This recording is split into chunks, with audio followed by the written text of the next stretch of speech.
Good morning, David Weiss at Blended Planet Pictures. And this morning, doing a little digital matte painting special effects work tutorial, if you will. And before I begin, putting a little plug in here for my latest feature film, Healed by Grace, which is going to be showing at Rave Motion Pictures, 2 locations in Louisville, Kentucky, starting August 17th, 2012. So if you get the chance to go see it, do so. Go to healbygracemovie.com to check out the trailer. If you enjoy family-friendly, faith-based entertainment, you will like this movie. Okay, now back to the task at hand, which is digital matte painting. I've been watching Spielberg movies, looking at his use of light, and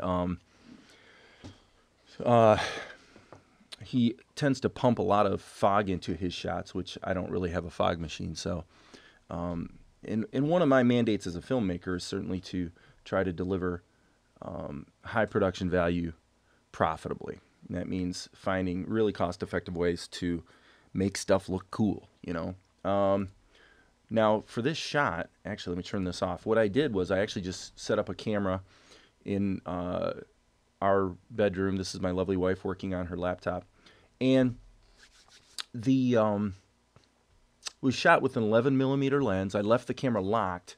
One of the simplest ways to add production value to a low budget or independent film, whatever you want to say, is to lock the camera. Kind of embrace the lock shot. And when you do that, you provide a lot of opportunities to do special effects work that really is not that time consuming. Once the camera's moving, you need to get into motion tracking, which you can do, and in fact the latest version of Blender 3D, which is freely available, has an excellent implementation of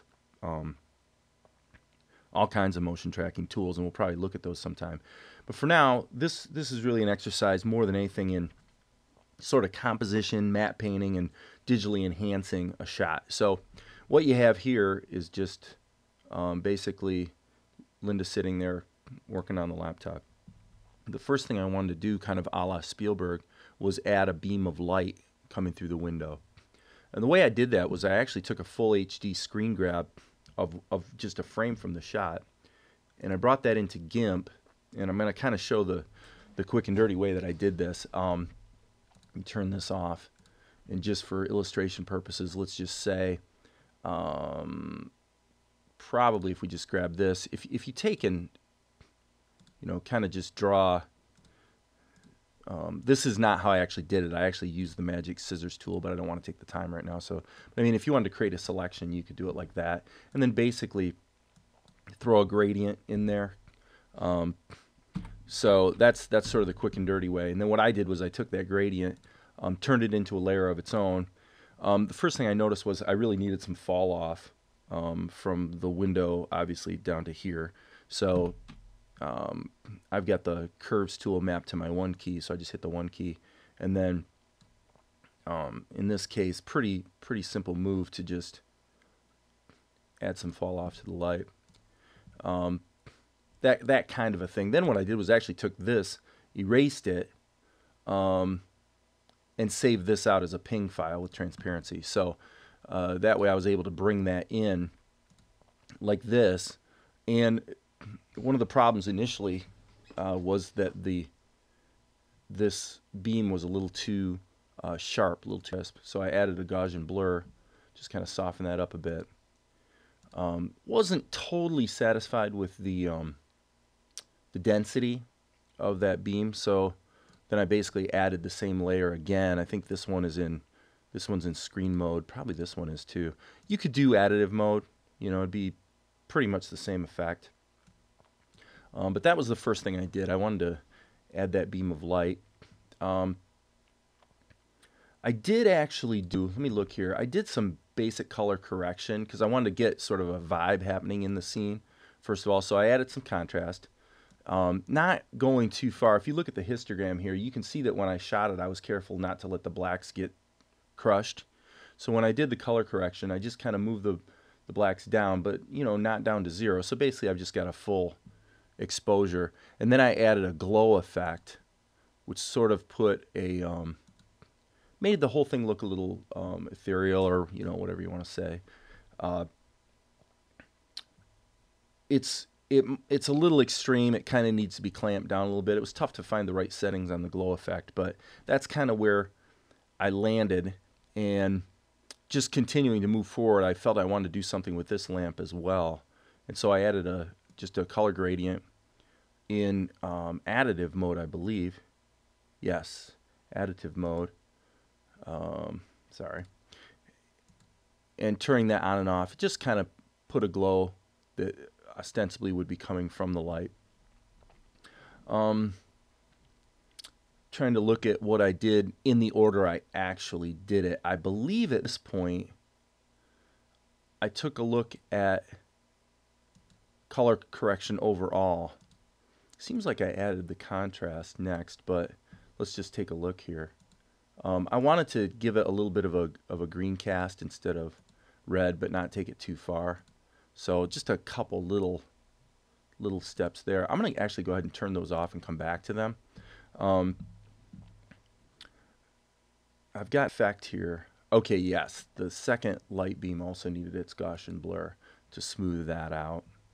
Okay, so missing here is this, which sort of clamped the whole thing down and gave it the mood or the attitude that I felt I wanted. Now let me turn all the effects off. So you're basically going from this, if you cut your light beams out here, you're going from this to this, which isn't a bad start, but I wasn't satisfied with the, I really wanted to get rid of the pillow, get rid of this, add a little bit of distinction to the lamp. The lamp's just washed out, basically. So what I actually did at this point was did another screen capture of this whole thing and went and just got busy with painting.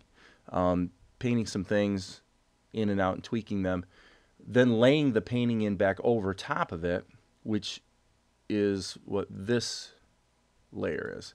So you can see I painted the pillow out, and I actually grabbed a little picture of a cat off the internet, and did pretty extensive color correction with the cat in GIMP to make him sit in the picture. Okay, and then what I did was look at what I'll come back to that. I added film grain. Okay, then what I went ahead and literally just cut a hole in the shot here. So I basically cut her out of the shot so this could be laid over top. And is that on right now? Yes. Okay. So if you turn the mask off, let me just take a look here. You can see that with the mask off, this is actually the picture as painted. Okay, so you can see there's a little bit of a problem. There's going to have to be some color correction to make the original plate match the matte painting. But that's really not a big deal. I did add film grain to the shot because the original shot was shot at ISO 1250, and once this thing was painted, it all looked just a little too clean, and it really actually helped a lot to just add film grain to the whole shot. Let's go ahead and start adding these other things in. These color curves were put in to sort of marry the whole thing together a little bit, and then I added a sharpen filter as well just to make it pop, and you can see the difference there. Just, if you add a sharpen filter in Vegas with the amount at 0, it's really effective for just making your highlights come out just a little bit. Okay, now let me make sure everything else is turned on here that's supposed to. Yes. Okay, now if I was going to tweak this just a little bit more, I'm thinking I probably would go to the red channel here and just scoot that back a little bit. Yes, like that. Just to make the original plate sit together with the matte painting better. Okay, so now because the matte painting has a hole cut in it and they've been color corrected and matched, I should say, you can roll this thing, and because there's so many effects, it's not going to play in real time, but you can see that she's still sitting there doing her thing with this really cool composition going on around her. So in terms of what we went from, what we went to, let me just make sure I got this. Let's go to the final shot. Where is that? Here we go. Okay, So we went from this to this in GIMP and Vegas. Not too bad. If you like this tutorial or you found it useful, of course, subscribe to our channel, Blended Planet. And until next time, this is David Weiss with Blended Planet Pictures. Always looking for ways to make better movies fast, cheap, and at a high quality level.